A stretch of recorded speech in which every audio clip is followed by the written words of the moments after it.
Hi everyone, it's Sally here again on Magic Mike Moments, and today I'm particularly thrilled to be sitting down and having a bit of a chat with Ros Ben-Moshe, who is an old friend of mine as it happens. So welcome, Ros. Thank you so much for having me. I'd like to start with a little bit of an intro about you because you have done such amazing work in your few short years. So let me just intro you. Ros is a laughter, wellbeing, and positivity author and academic. She is adjunct lecturer at the School of Public Health and Psychology at La Trobe Uni and coordinator of a world-first laughter, resilience, and wellbeing online short course for professionals. So Ros is also the author of The Laughter Effect, How to Build Joy, Resilience, and Positivity in Your Life, which is just out this year, I think. And Laughing at Cancer. Yeah, just recently out. And another book, Laughing at Cancer, How to Heal with Love, Laughter, and Mindfulness. It's a part memoir and part healing guide written following a shock diagnosis of bowel cancer. Often called on for expert opinion in mainstream media, she has also written for publications including the Canberra Times, Huffington Post, and Wellbeing magazine. So welcome, Ros. Wow, can't wait to sit down and dissect your life, babe. Yeah, there's a bit been going on. So we were just chatting before. We've known each other since I think we were like 4 or 5. We went to primary school together. It's secondary school. So it's a good odd 50 years, babe. It's extraordinary. And here we are sitting down having a chat, talking about our lives, right? Incredible how the universe works.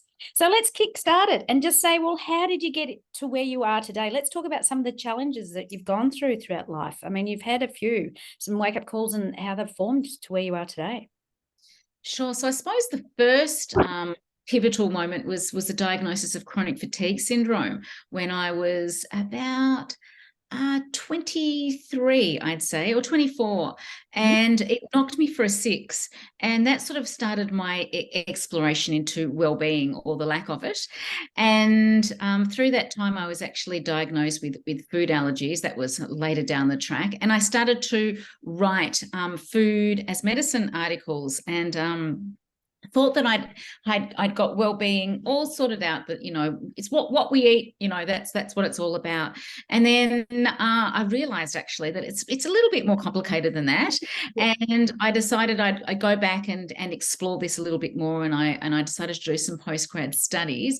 But in order to get accepted into La Trobe University into their health promotion course, I had to demonstrate some sort of equivalence. So I actually went along to volunteer at a World Health Promotion conference as a rapporteur, reporting on all these, sessions to get some hours up. And one of the sessions was a laughter yoga session. And I thought, okay, I'll go along and see what this is all about, go along with my pad and, write about it. And of course, it's not something you write about, it's something you experience. Yeah. And we were saying before that you've actually got a colleague, friend, Philippa Chalice, and she was the one who actually was facilitating this session back in 2003. Anyway, it was 20 years ago. Wow. Yeah. It was such an enlivening session, and I really felt that the health bump, I suppose, from this session, this half-hour session, was so much more significant than, the years I'd spent in and out of specialists, trying to enhance my energy from the chronic fatigue syndrome. And so basically not long after I decided to train as a laughter yoga facilitator, and I also went into study. I got accepted and I began my studies in health promotion. And I got really good at preaching about laughter being the best medicine, and facilitating laughter yoga sessions and telling everybody, laugh more, it's good for you. And then a bolt out of the blue, probably, when would it have been? 2012. So 11 years ago, I was diagnosed with bowel cancer.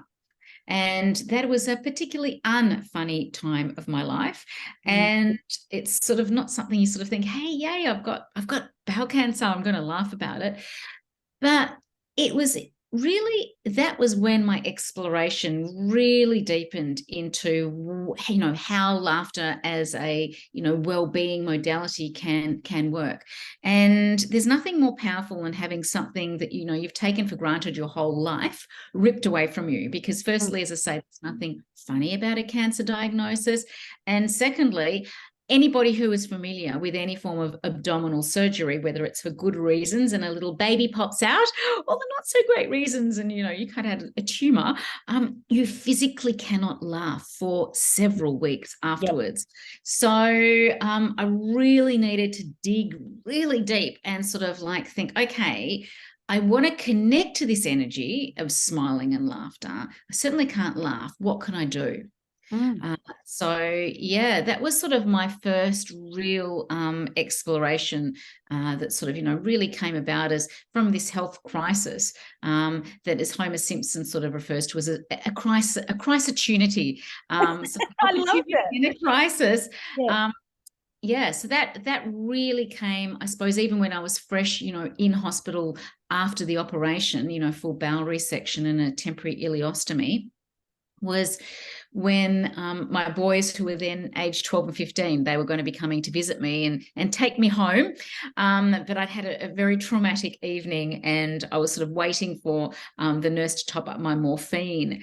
And along came, the breakfast people, with the breakfast tray. And, in the olden days, you had a placemat underneath the food and like a little pencil. And it's like, no, I don't want it. And they said, well, leave it here just in case. And it's like, oh, okay. And I knew I had to brighten up because I didn't want my boys to see me in a total state of despair, which was really what I was like.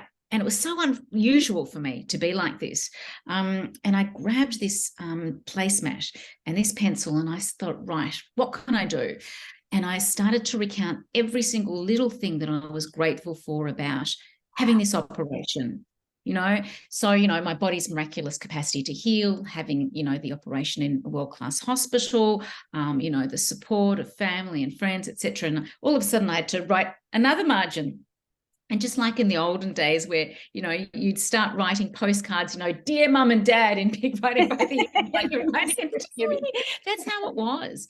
Yeah. And by the end of this, as I say, I sort of finished up, was like, oh gosh, it's a shame the page wasn't bigger. The nurse actually popped by with the morphine, and she boomeranged right outside the room because she thought she went into the wrong room, because there I was, sitting serenely, embodying this energy of gratitude with a full-bodied smile. And it was so painful. It's like all my woes and everything had just vanished. It was honestly one of the most powerful things. So that was my sort of real first experience, I suppose, embodying what I've now termed the laughter effect. Because it was, as I say, the energy and the essence of it. But I was not laughing. Oh, I love it, because I'm all about energy, right? Just working exactly and shifting and lifting energy. And I totally get that when you can't do something that brings you joy. So for you, not being able to laugh because of the physical situation. And it's the same for me if I can't exercise, so you have to take yourself to that happy place. And you did it through the gratitude. It shifts the energy into the positive side of it. It's like amazing.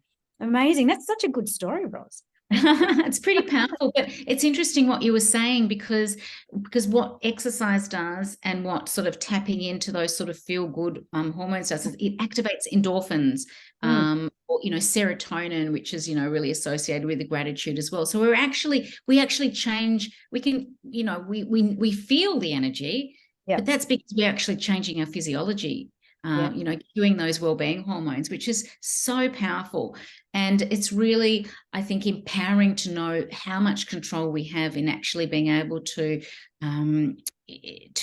stimulate those through intention. 100%. It all comes down to your thoughts, right? Yes. And just how you're choosing to feel, like a Pollyanna in a positive way, or a Debbie Downer and woe is me. And you can imagine the different hormones that you're stimulating there. So that's right. Yeah. So talking about your superpower, because with all of your experience and your wisdom, why is it that people are drawn specifically to work with you? You know, what is it, the thing that you do that it emanates from you, your energy? What is it about your energy that people are drawn to you? It's a lovely question. And I mean, listen, most people who come to me out of choice are the ones who are just feeling flat and they just want a taste of that joy. They want to taste a spark of positivity. So, so I suppose something that's sort of very natural to me is just connecting to this source of inner smile. So I suppose even at an unconscious level, that's what people want. They want to be able to sort of smile more about their life, about feel better within themselves, and to feel joy. So it's not just some sort of elusive thing that they feel once a year when it's their birthday, but that you can sort of dip in and dip out, and really. I'm about the little things, Sal. I'm not about huge changes like an extreme diet. I'm about micro moments. It's like, to encourage people to incorporate micro moments of gratitude in their day, or micro moments of humor in their day, micro moments of levity, micro moments of joy, micro moments of whatever it is that buoys people, that uplifts them. Yeah. Because the more that you can do that, the more you're actually training your brain to notice those things, and the more that actually, starts to sort of, feel that sort of neural pathways and the space, where previously negative, not serving, well, thoughts that aren't serving you well were residing. Absolutely. I actually do lots of study into this area where you're catching yourself and you're stopping, you're pausing. And it's like Yes. stopping those negative thoughts or that spiral downwards in whatever can help you do it. Micro moments I love. I use simple small steps for people, but Yes, same thing. Yeah. catching yourself and doing Yes. something. I've been doing this PQ course and just little PQ reps to circuit break whatever's been going on, because we're designed, unfortunately, with our ego and our mind to protect us. It does it, but it goes into the sabotage mode. It goes into the inner critic. It puts you down. Just, oh, you can't do that. You can't do this. Whatever. It's like Yes. the head, right? And Yes. love it. Yeah, and I mean that also speaks into what's called the inbuilt negativity bias. As you say, it's like we need this, but the problem is with everyday life, it's just too active and it just dominates, and it's like it gets us down. So positivity in the brain is like a whisper.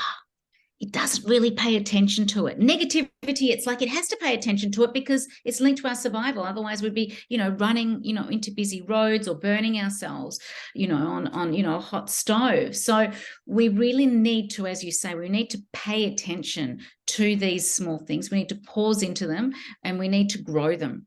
And we need to sort of, add sort of, stories to these, positive emotions or positive feelings. So our brain starts to take notice and it starts to learn from them.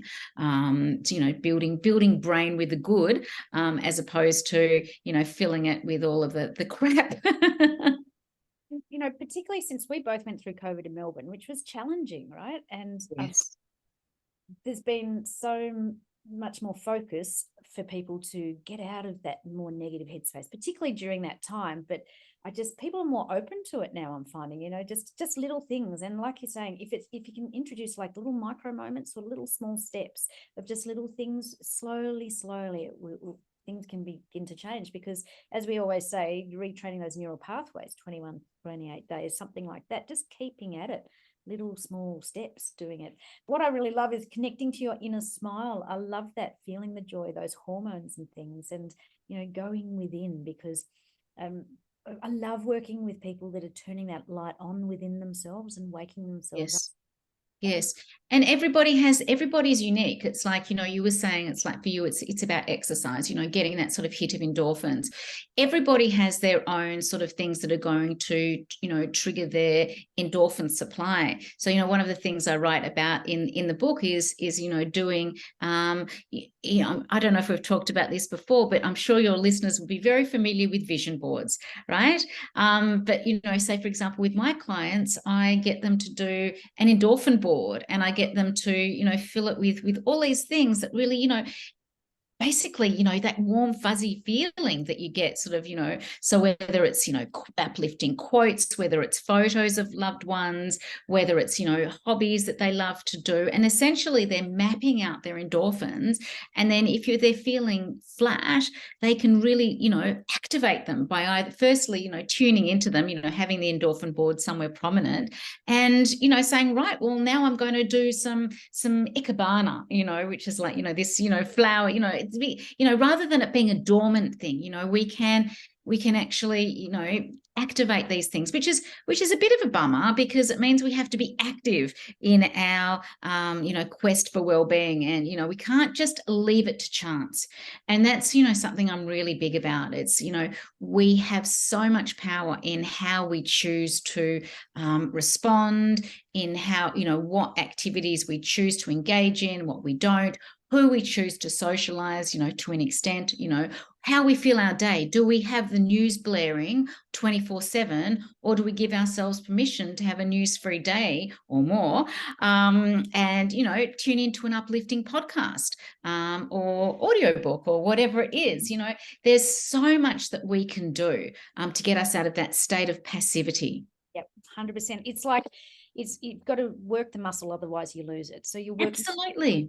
You move it or lose it, and it's That's just right. everything. If you let it go, well, then it's just going to stagnate. And yes. So what do you think is the biggest issue facing your clients at the moment? Is it getting over that first step, or I don't know? I mean, I lecture in positive psych at La Trobe. So I've also, got my student cohort, and I sort of look at that younger generation. And, that's sort of where I've been, in addition to my book, that's sort of where my energies have been going really this year. I find that there's just people are struggling to be social. The younger generation, it's like group work, used to be something that it's always posed its challenges. But I think this year, we started to, there've been some students are still choosing to learn purely online, and it's just really you just sort of see that people, it's like there's sort of this haze, of sort of low sort of mood, and that's sort of hovering, and yeah,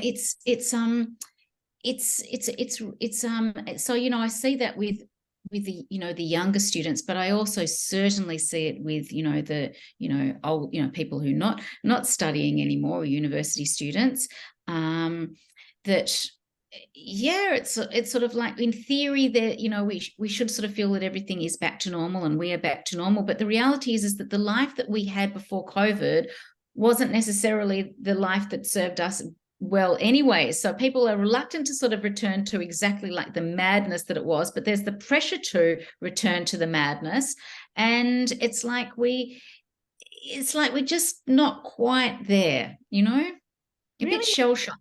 Yeah, really interesting point there, Ros, because as you say, the life before wasn't perfect, and No. so reluctance to go back to that, because really, was it that great? So sort of we're in the in-between then, it sounds like, sort of just finding our feet, really. Yeah. And I mean, a lot of people are still working from home, and listen, I think working from home is fantastic, but we are really, I think, endangering our social selves.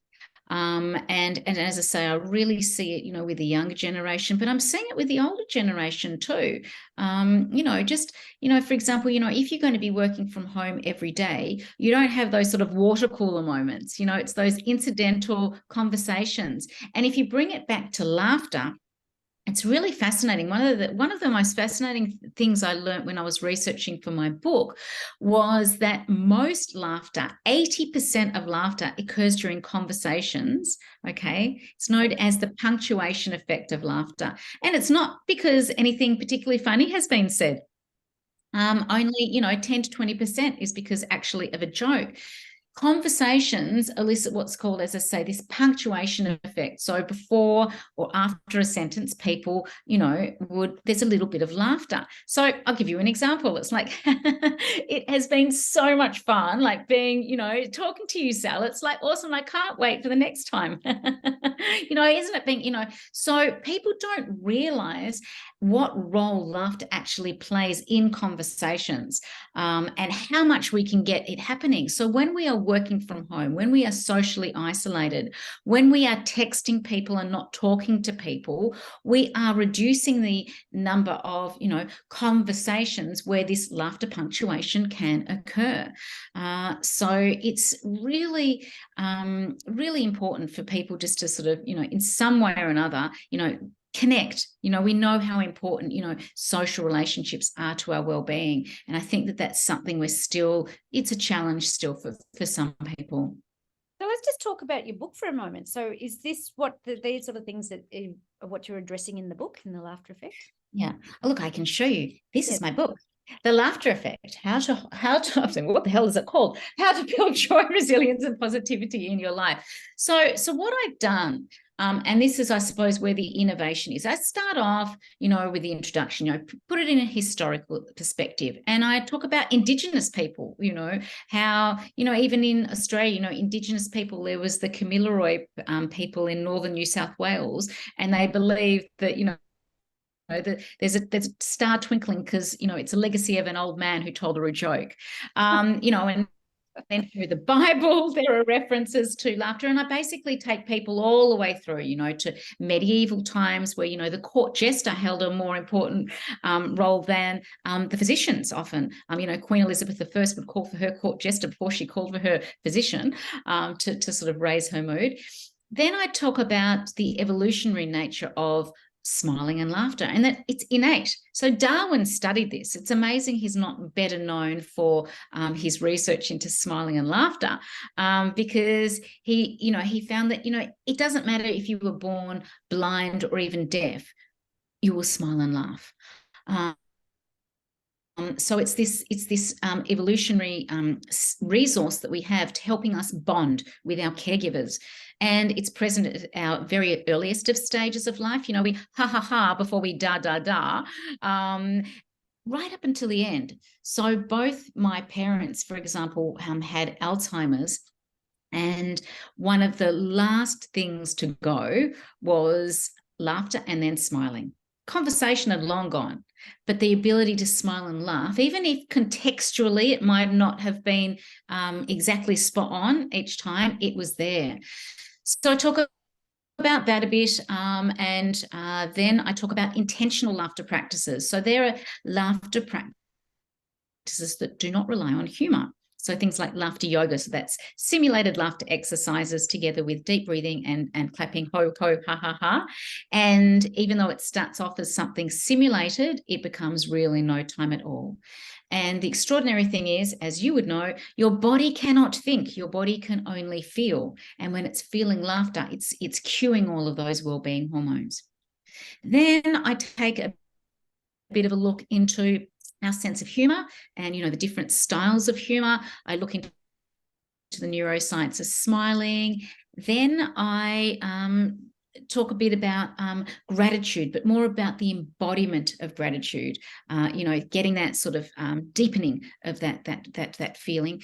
I talk about self-compassion with a smile. It's one thing, to say we can get rid of our negative inner critic, but, being able to really lovingly embrace ourselves and smile into ourselves, and give some theory around that. And then the last chapter is, what is the last chapter? It's journaling with positive intent. So essentially, we all know the benefits of journaling. I mean, you've got these fabulous books, Sal, but a lot of people turn to the written word when they're going through a challenging time, and it's a refuge for all of that shit, basically. I'm encouraging people to not deny those difficult feelings, but perhaps take a challenging time and look at it through the lens of awe, or journal through the lens of love, and it shifts something in your brain if you can do that. And then the final chapter is really about putting the laughter effect into practice. So how you can, integrate this, in family life, in work life, in personal life, during illness. So it's really, it's I suppose, to help people discover the pathway to a laughter mindset and really sort of connect to the essence of joy and positive well-being. So yeah, it's and obviously it's got research, it's got some incredible case studies. I was so privileged to speak to some amazing people doing incredible things, whether it's taking laughter yoga into Rwanda and getting people from formerly warring tribes to laugh with one another. I mean, it's honestly, I'm so indebted to the people who have contributed, and then obviously my own research, which I've done a little bit over the years through La Trobe University. So yeah, there's a lot in it, but it's yeah. And then it's got some fun things. It's actually got these serotonin sister. So you know how in the olden days you used to have like Dear Abby columns. It's like, Dear Abby, my boyfriend dumped me after 5 months. So I've got what's known as serotonin sister. And so it's a much more upbeat sort of response than the dear old Abby. Fantastic. So it's only just recently launched. So it's available, I know, because I've just downloaded on Audible. So Yes. where else can you find a copy?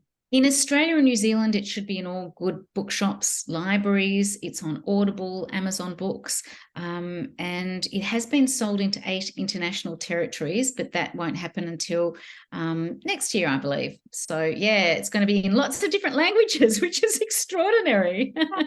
This book's Ros, it's like so fantastic. It's so brilliant. It's really fun. So like pinching yourself in many Yeah. Awesome. Yeah, just you're mentioning about journaling, because you're just shifting and lifting the energy. You're bringing it up and Correct. out, down. Absolutely. One thing that intrigues me. What are your thoughts on that nervous laughter or fake laughter? Well, I'm not a fan of fake in any regard, if that's friendship or clothes. I would prefer, people sort of say, "Oh, fake it till you make it," in terms of laughter. I would prefer to say, "Make it until you make it." Put this intention that you are going to laugh for the health of it, for the joy of it, for the fun of it, so it feels real, it's authentic. It might not have started, with, someone saying funny, but that's okay. If it starts with positive intent, there's nothing fake about it. And your other question around nervous laughter, it's interesting. I over the years, I have encountered people with nervous laughter. And again, for example, in my chapter on humor, I sort of talk about the different humor styles. So, there's, the self-enhancing humor, as opposed to, the aggressive. It's a similar thing with nervous laughter, on the trajectory of laughter. It's, it does serve a purpose in that it would help to alleviate that person's nerves, but it is not a really overall, positive, attribute, of laughter. But yes, it's not, it'd be conditioned. So, so for example, if I had someone who came along to me and said, "Listen, my laughter tends to be more of a nervous laughter," I would sort of look at some of the blocks that might have occurred during childhood, like perhaps being laughed at is one of the biggest triggering things of, like, it makes you really shut down that sort of healthy laughter response. And so nervous laughter, I wouldn't sort of classify it as a healthy laughter response. Maybe some insecurities and things. What I was exactly when you were saying, like, when you force laugh, but it just landed on me. It's like people that want to exercise, they know they have to do it, but it might be raining outside, and just to get off the couch and go outside the door, the initial part is, I don't really want to do this, but by the time you get into the walk, you come back, you're feeling $1,000,000. And so I can relate that to, oh, give it a go if you're feeling unhappy and you're yes. But motion motion creates emotion. It's a fact. Motion creates emotion. That's so good. That sums up think Zach gave me goosebumps too. You're giving me lots of goosebumps today. I've seen some kinesiologist, and she's an absolutely lovely person. She's like, 70. She's sort of been doing it forever, and she calls them God bumps. Love that. Yeah. So true. I'm just a goosebumpy type of person. Yeah. So throughout all of your life so far, with all the acquired knowledge and wisdom and experience that you've got, what would you recommend would be 3 top tips to help people perhaps around laughing or getting into feeling better about themselves? Yes, well, positivity is a verb, it's an action word. So there's no point thinking positive. You've got to do positive.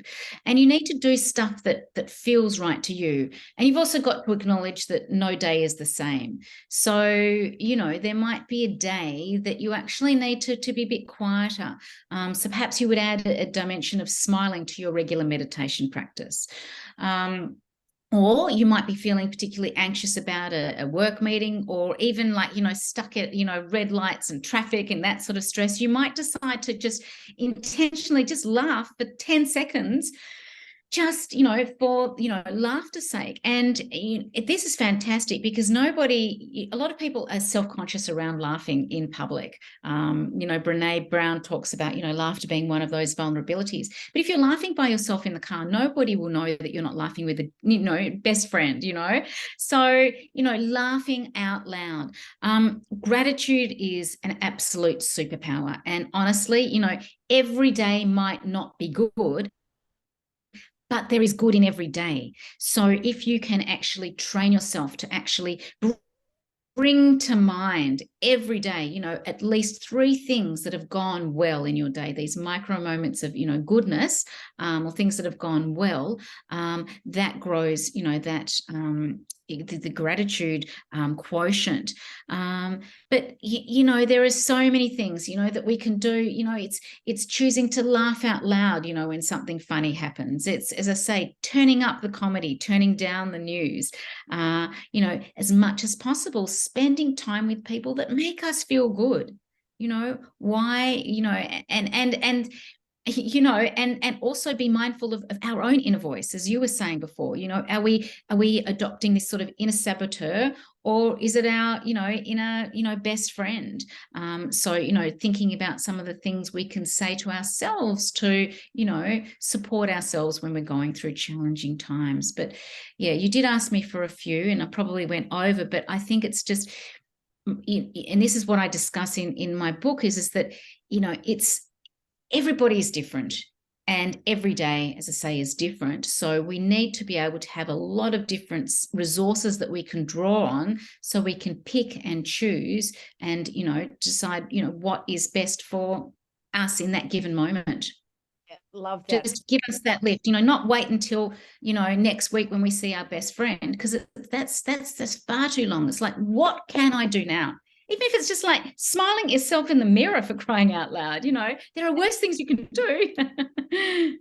It's having that toolbox that you can access in the moment. So just digging into Absolutely. pulling something out That's right. resonate and help you in that moment, because it's those moments that can really affect us. And they're the moments that we tend to, when we're going through stuff, that's when our resistance is the highest. It's like your brain will kick up a storm. No, I don't want to do this. No, I don't want to wake up and put a smile on my face, because life's shit at the moment, and it's like, and that is the energy that would take. Yeah. So it's as you said before, it's about these circuit breakers. It's about this, things that we can dig into, that we can, as I say, they're the little things. They're not, and that's, I think, really empowering. And the more we do it, the more we practice it. Whatever we practice, we get good at, whether it's good habits, whether it's the not so good habits. So why not start to practice things that we actually want to see more of and feel more of in our life?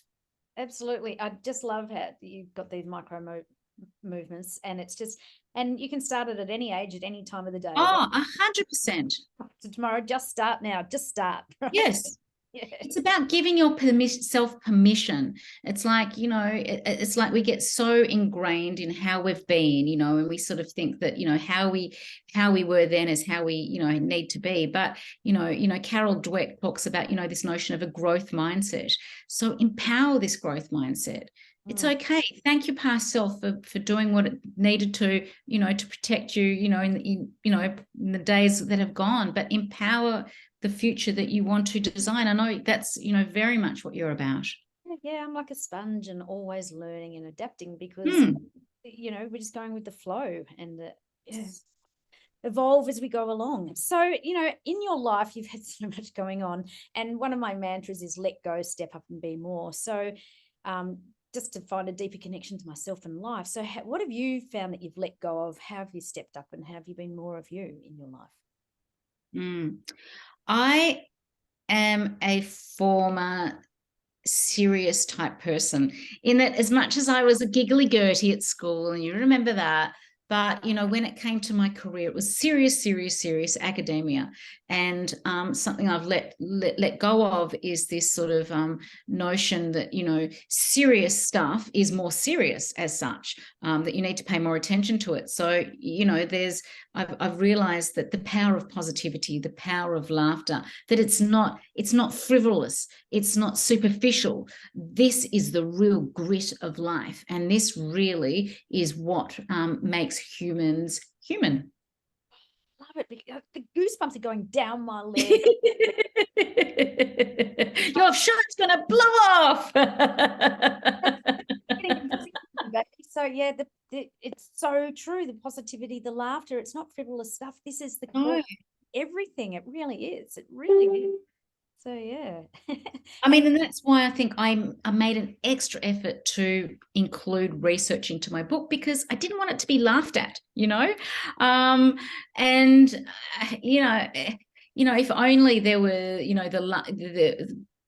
there was the money that sort of went into research, around smiling and laughter, the amount that goes into depression and stress, if only there was like 1/100th of the percent, because, there's this notion that serious and negative is stronger and better, and we should pay more attention to it. I know. And whilst there is a role for that, it's just we need to even these scales a bit. Balance with everything, because one of my sayings is where your attention goes, your energy flows. So like focus on the positive, not on the negative, because it's heavy, deeper, darker energies for sure. So yeah, and at the end of the day, what do you think you're most passionate about? The thing out of bed drives you, just really just sparks you up each day, ignites you. I am so blessed, Sal, because honestly, I just, for me, it's just about making one person more, just this ripple effect. My role in life is to create this ripple effect of positivity and joy. And whether that's in the people I speak to, or whether it's the people who are reading my books, that's what motivates me, that's what powers me, to empower others in their joy journey, in their laughter journey, so yeah, that's what it's all about. Love it. I love it. So that leads into, when we're down the track, a long time down the track, when we're just after we've tipped over, how would you like to be remembered? What sort of legacy would you like to leave? Someone who brought a spark to and transformed tens of thousands of millions of people's lives. Let's go with millions. I'm not going to. Love it.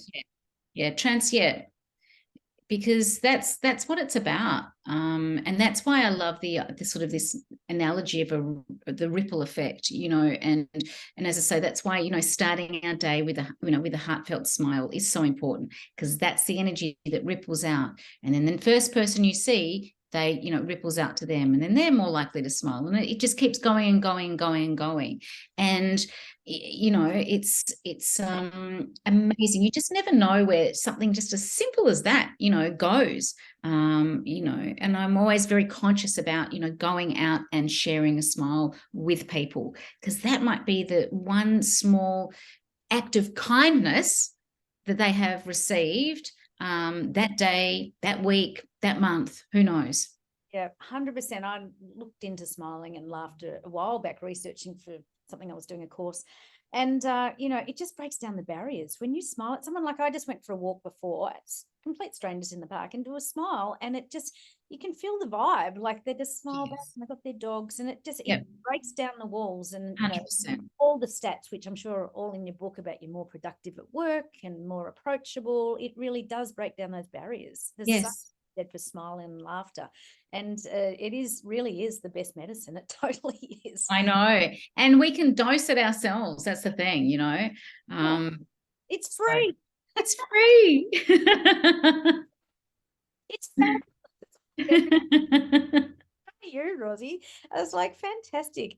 So, like, at the end of the day, where would you like people to go and check out more about you? A website, or, you know, where's the best? Well, I suppose, yeah. I mean, yeah, you know, the website, my website was at Ros. What is it? Because it's a new one. I don't know, Ros Ben-Moshe. .com. Something like that. Yeah. If you put Ros Ben-Moshe in Google anyway, there will be zillions of resources that will come up, free resources. But my website is the main thing, because then it's got links to my books, it's got links to programs, links to research, links to my programs. And it was recently designed by this person in Sweden who is oh so creative. She just did the most brilliant job. So yeah, head along to my website. So that's the best place. And also, yeah, just, you know, check it out in bookshops, and you know, and if you're not, you know, go to your library. You don't have to buy a copy or download a copy, whatever you want. But yeah, I'd love to hear from you as well, because I really, you know, you know how it is. It's like you pour all these hours into something, and you never, you know, sometimes you get to know how it impacts people. But I always love to hear. I mean, ideally the good stories. So yeah, just love to get some reviews, feedback. You know, hear from you, and you know, just reach out. You know, if you want to. Absolutely, because I always make a big intent, or not intention, but I actually make an effort to let people know what I thought, because we rarely do that these days. We're such a consumer-based organization, buy, sell, and it's just giving some feedback. And yeah, really important. So yeah, everyone pick up a copy or download it, and have a read, and get back to Ros and let me know how it helped you and what you got out of it, for sure. Ros, it's been an absolute pleasure chatting with you today on Magic Mike. And I'm so proud of you, and so thrilled with the success of your recently launched book. It's incredible. Like, you know, you're going great guns, but the world is ready for this. We need to laugh. And as you said, it's easy, it's free. We can do it any time of the day, but starting your day with a smile and a bit of laughter, like, you know, that just fuels my soul. It helps me turn off from the rest of the world and all the dramas that what's going on. Just having a good old laugh. Like, I like to call it an ab ache, you know, when you get that really good one, and a six-pack with the amount of laughing I'm doing. So you'd be my best person. Yeah, no, thank you so much, Sal, and honestly, right back at you. Absolutely love watching you going like that. So yes, always a pleasure to chat, and I love Magic Mike. That's the magic. absolutely. Well, I can't wait to catch up with you and do a bit of a walk together. Walk and talk. Yes. Do our two things together. So thanks again, Rosie, and we look forward to watching your career going like that as well. So yeah, and we'll chat soon. Thanks again. Thank you so much.